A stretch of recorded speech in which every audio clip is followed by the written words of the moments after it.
Right. Hello, and welcome to the weekly LinkedIn Live Leadership Series, Voices of Leadership. Thank you for joining us today. I'm Kathy Eastwood, your host and founder and CEO of E equals Y. Each week, we explore the fascinating world of leadership featuring voices from various generations, industries, and backgrounds. Because there's no one way to lead. When you really think about leadership is about driving change. It's about the E3 leadership code, express the end vision, engage effectively, execute with precision, all powered by emotion. And each leader has their own way of applying it. And that's what we're going to do. We're going to meet different leaders, uncover what drives them, explore their unique leadership styles, and how they leverage this E3 leadership code. So before we get started, let's make it interactive. Let us know where you're dialing in from and what motivates you to learn more about leadership. So today I'm absolutely delighted to introduce a good friend and a former colleague, Mark Nichols. He comes from Australia and he's currently making strides as a change manager at the Bureau of Meteorology. Mark is a phenomenal change manager with a deep background in navigating complex changes across various organizational landscapes. And over the 8 years, he's become a guru in change management principles, methodologies, and tools. His strategic smarts and stellar stakeholder engagement skills have been key in driving sustainable transformation. So at this point, I know he's getting embarrassed, but I first crossed paths with Mark when I hired him to lead a global operations team within HP. This role was incredibly demanding, and it required juggling diverse teams spread across the globe and reporting to different managers in the US, all while balancing these different cultural expectations. So 7 years later, Mark and I have kept in close touch, and we regularly compare notes, challenge each other, and yes, share plenty of laughs. His insights today are sure to be as enlightening as they are inspiring. So, Mark, welcome. So excited to have you here. And we've had this on the books for some time now, haven't we? We certainly have, and I have never had an introduction like that. And yes, I was embarrassed. Fair enough, but that's because I know you have that humility gene in you, which is really what helps you build trust and relationships with people. So I like putting you Thanks. on the spot. But tell the audience a little bit about yourself, Mark. I touched the high level, but tell us about your journey and how you got here. Yeah, as you mentioned, I'm currently working with a fairly large federal government agency here in Australia. I'm working as a change manager. So at the moment, I don't have direct reports, but the unique opportunity that I have as a change manager is to support leaders in enabling them and their teams to adapt to and adopt to changes. So that's a real privilege, having had extensive experience at quite a number of different levels, both at a national Asia Pacific level, which and also at a global level within an operations space. And as you mentioned, having to deal with diverse cultures, which of course adds an completely different element to leadership because we cannot underestimate the cultural aspects of teams. And sometimes I get the sense that leaders do fail to recognize that. Even in my own experience working at the global level, as you mentioned, I was reporting into people in another country which had its own cultural norms. And often those cultural norms were imposed upon other cultures.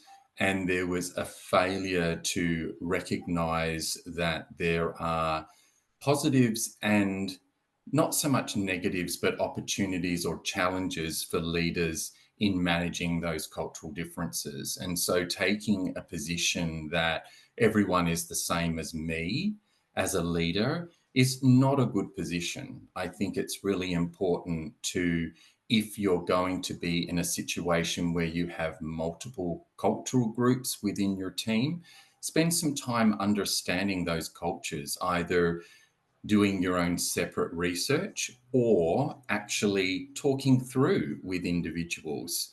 I know for myself, I had a very large operations center in India, particularly with the senior leadership in my team, to understand how best to work both with them, but also more directly with their teams. And it was incredibly insightful. It really changed the way that I worked with them. And yeah, it was very, very enriching and rewarding. And of course, that really plays so well into the work that I'm doing around change management, because of course, people ultimately don't like change. We love routine, whether we like it or not. And so having a background in understanding people's differences and different perspectives, opinions, the way they adapt to or adopt changes is really been very helpful as a change manager. I remember when we first started working together and we had the team in India, and you took the time to really learn even how to pronounce everybody's name. I'm going to ask a stupid question. Where'd you learn that? Right? Like it sounds like, oh, that's obviously, and I need to do it. But it is such an important trait that not everyone really does. Yeah, it's a really good question. I've never really thought about it because I find that kind of behavior innate. And it comes down to the fact that I genuinely respect everyone in both my team, but more broadly speaking, right? Um, and so there's nothing worse than having your name mispronounced. We all don't like having our name mispronounced, and we will correct others when it's mispronounced, or we might tolerate it a couple of times, but eventually we'll just say politely, by the way, my name is pronounced this Mm-hmm. way. Obviously, when you're dealing with other countries, again, as I said, we can sometimes just simply impose the way that we function within our own culture and not have an appreciation for others. And therefore, in this case, I know how much I like my name, though as simple as it is, but my surname gets mispronounced a lot. I know how much I appreciate that being pronounced correctly. And so, in all respect, I took the time to understand how their names were pronounced. And people really appreciate it, and particularly Indian culture, because Indian culture is quite a sentimental culture, and emotional connection is very, very important. So, one of the other things I learned about their culture is the way to ingratiate yourself with people in India is to ask about their family, because their family means a hell of a lot to them. Whereas in another culture, family has nothing to do with the professional environment. So you would never ask about family, right? It's considered to be rude or an imposition. So it comes down to respect. I agree with you. And, it's something, again, I say you and I get it because we talked about it and we continue to talk about it to this day, right? Is having the respect for others. And so many people tend to live by they like the golden rule where treat others the way you want to be treated.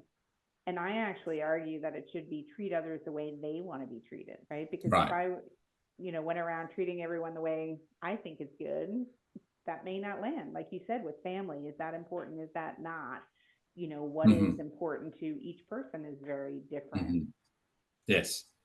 So when you think back, how would you describe your leadership style? How do you show up? You talk about the respect, you talk about, meeting people where they are.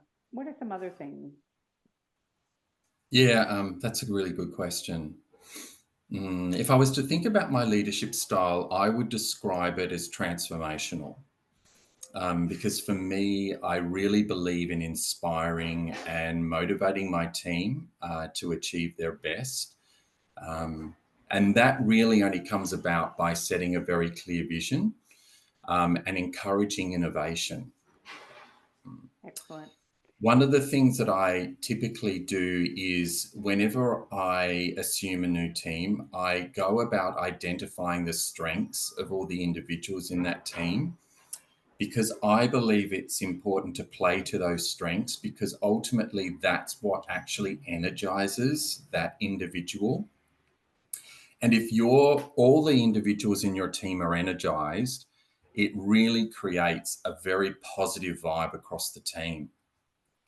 Yeah. So it also, though, it really creates a synergy. So, we talk about, the norming and the storming, etc. You can get through the storming piece much more quickly if you're playing to people's strengths, and allowing them opportunity to express that, because if with the positive vibe, that synergy emerges much faster amongst all of them. And therefore, there's this really deep collaboration and teamwork that emerges. There's a So, phrase that I often think about. Sorry, there's a phrase I often think about is, if we were good at everything, we would have no need for each other. But the truth is, no one is good at everything, and therefore we do need each other. So synergy within a team is really, really important. yeah, You were I going to ask. agree. Yeah, I agree completely. You use the term norming and storming, which is a traditional term of way of driving change. Not everyone is familiar with that. Can you share a little bit more of what that is? Yeah, that's a really good question, because I can't remember what's past storming. I think it's forming, right? Yes. I'm not hugely familiar with the model, but the piece that I always think about is the storming piece. It's interesting, actually. My wife stepped into leadership pretty much this year, and I mentioned to her that you will go through a period with your team, because it was a new team as well, and they'd not really worked together. There will be a storming period. Um, and that's very typical within any new team, but there are ways of working through that. But yeah, to talk to the model more extensively, I'm sorry, Kathy, I don't have enough information. I didn't either, Mark, so I figured I was going to put you on the spot. No worries. Mm. Everyone can look that up and we'll share more in the notes. Um, yeah, because it is, when we think about teams and how they ebb and flow, there is a cycle, right? And I remember you sharing one time with change, people go through different stages, and it's not Yeah. that different than grief in some ways. Yes. Yes.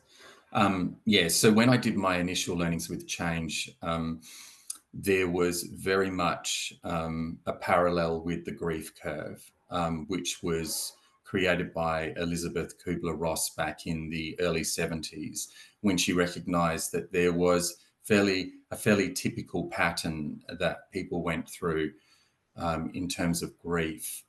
And so it's similar to change. So when change is initially announced, people will deny it typically. They don't want to accept it. As I mentioned before, people love routine. I mean, I like routines. We all have our routines. And when that gets interrupted, and COVID is a case in point, the reason people got so challenged through that whole period is because suddenly something was imposed on our lives that we'd never experienced before, and all our routines were upheaved, right? So, yeah, and so people go through denial, and then they go through a period of confusion. Then they get angry, um, and then eventually, it comes to a point of acceptance, and then beyond the acceptance, they then look for opportunities. So it's, but even through that curve, it's not like it's linear. I mean, people can be almost about to accept something and then fall back into being angry. So recognizing, particularly when you're introducing change to your team, recognizing that people will go through that kind of curve in coming to the point of accepting the change, and potentially then looking for opportunities with that change to maybe even make it better, or look at how it will better integrate into their working life. Yeah, and I love the synergy with leadership. And I think so many people don't stop and think about what we're really doing, 90% of time as leaders is driving through change. We're asking Yeah. people to do something different. Because if you're just coming in and you're asking someone to do a task and your job is to oversee that task, that's management, right? That's Yeah. going through the steps. But most of the time, we're trying to lead people through that change. Mm. And it's really so important to understand how people are going to react, right? And Yes. You actually cannot, as a leader, you cannot underestimate how incredibly crucial you are to supporting your team to adapt to and adopt the change.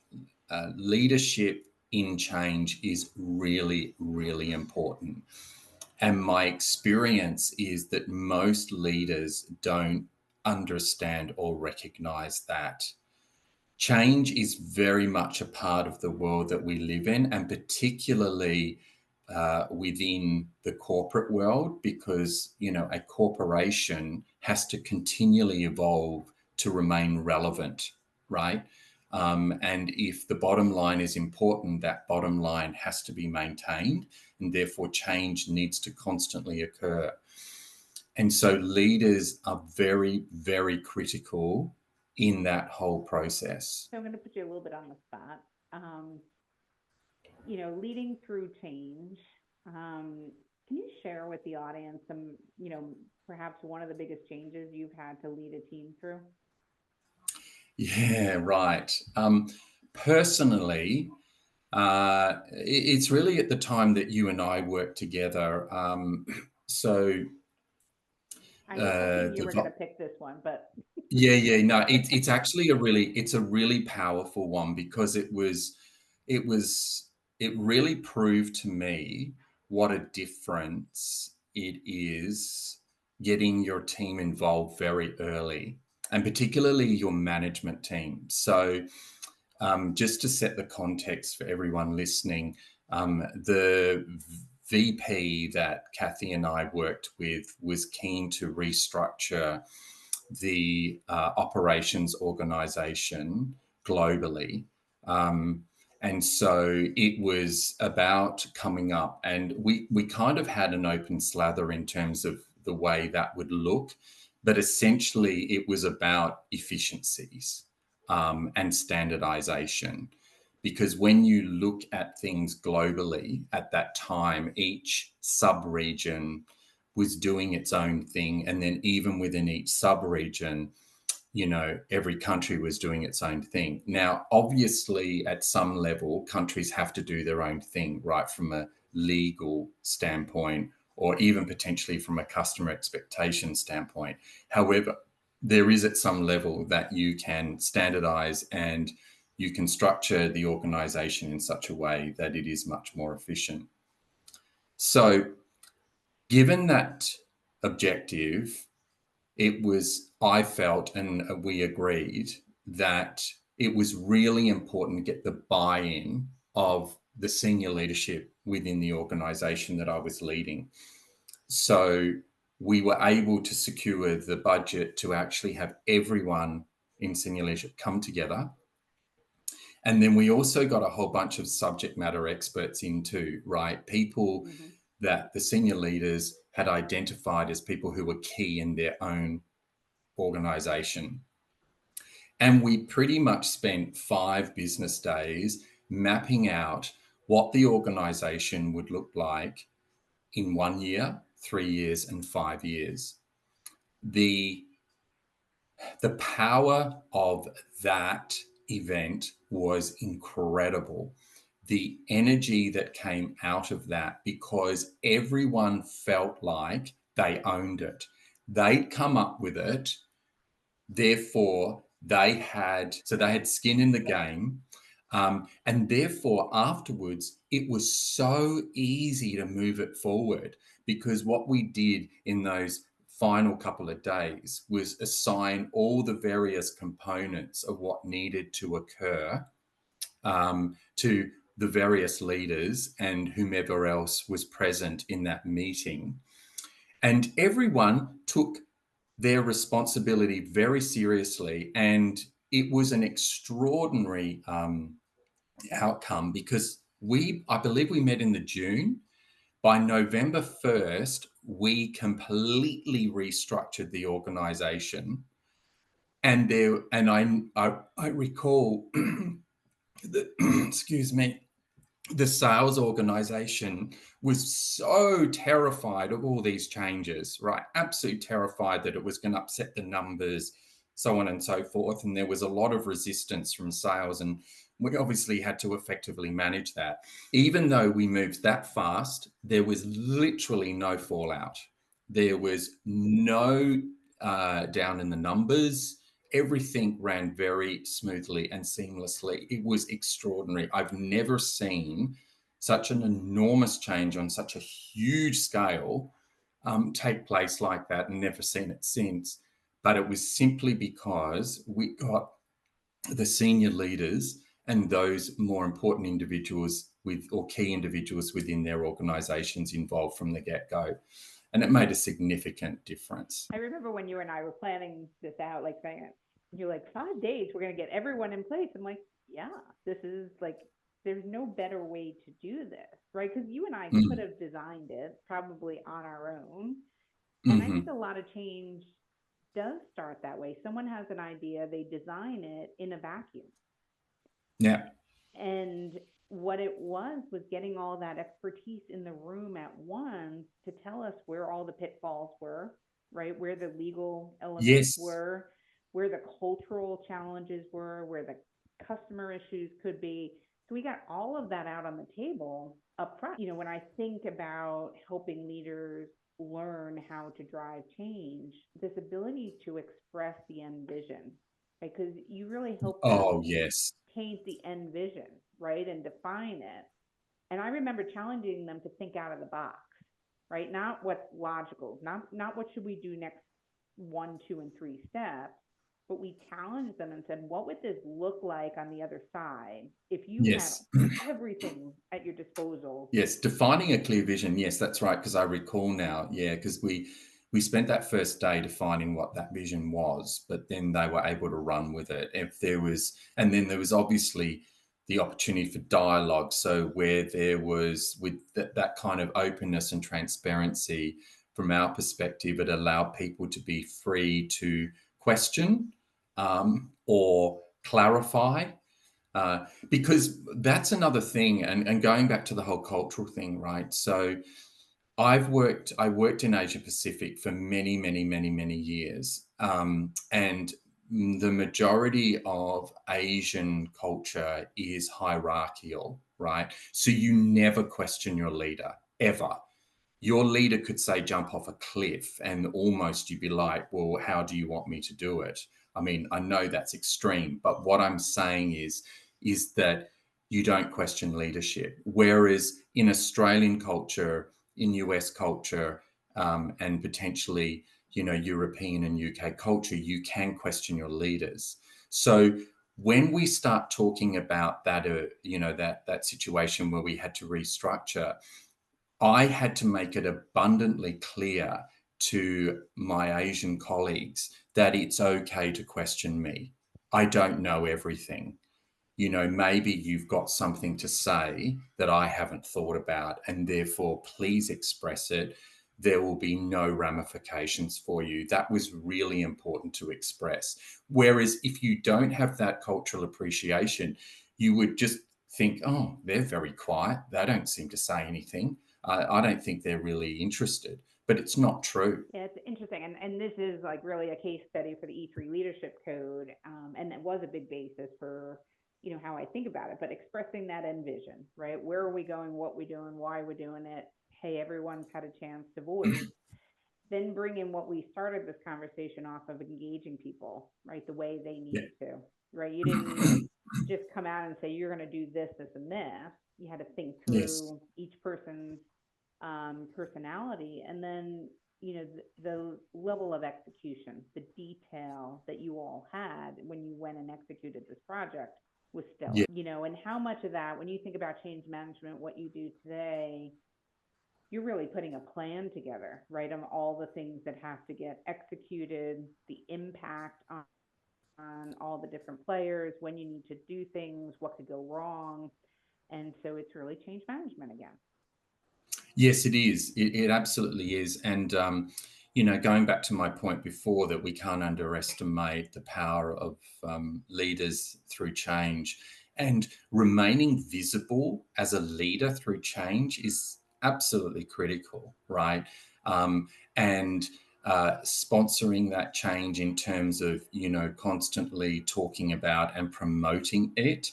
And then as a leader, visibly acting out the changes, engaging, communicating, but most importantly, having dialogue. I think we underestimate it's one thing to communicate and tell people, but it's another thing to provide the opportunity for dialogue. Dialogue is really, really important because it's a conversation about the change. It's not just communicating the change. Mm. Yeah, and that's really powerful. It's the two-way Yes. conversation. And yeah, you're right, because you can learn a ton when you ask someone, what do you think? How do you feel? And you're like, Mm. oh, oh, okay, I hadn't thought about that. Let me add that into what we need to do here.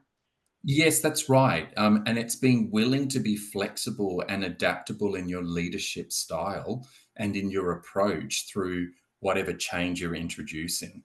Mm. Yeah, I agree. And when we talk about the E3 leadership code, there's one more element, which is powered by emotional intelligence. And so, from your experience, how important is being empathetic, empowering, gracious, all of that? How important is that to good leadership and change management? Oh, yeah. Look, yeah, EQ, as they say, is fundamental.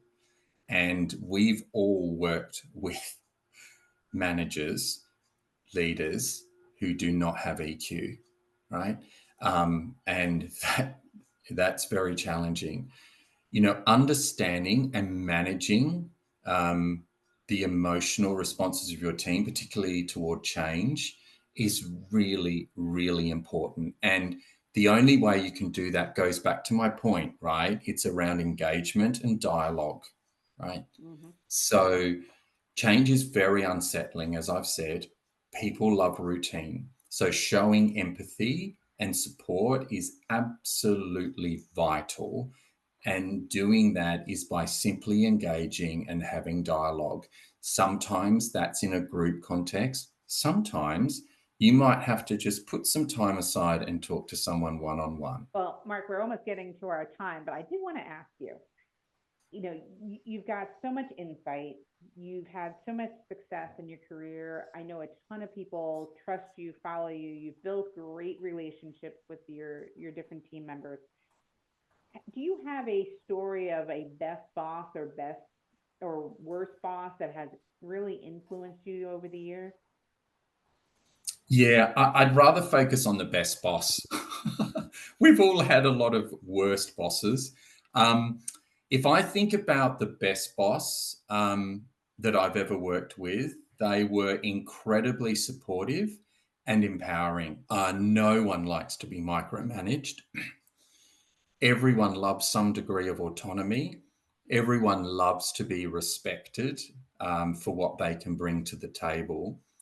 But also, it's important. The best boss that I've had a clear vision and communicated it effectively, which helped align all the team's efforts. They also encouraged open communication. And when I talk about open communication, they welcomed controversial and innovative ideas. And that's something that I love and try to practice as much as possible when in a leadership position. Because out of controversial conversations can come some amazing ideas which lead to extraordinarily successful outcomes and ultimately a really highly motivated team. So the best boss that I worked for, I could really see that their team worked very effectively together, and recognized that collaboration was important because that boss encouraged that type of communication and collaboration. Um, but bottom line, they knew where the organization needed to go. They were very clear about it and they communicated it. and supported and empowered the entire team to achieve that vision. That's pretty much it in a nutshell about my best boss. Cool.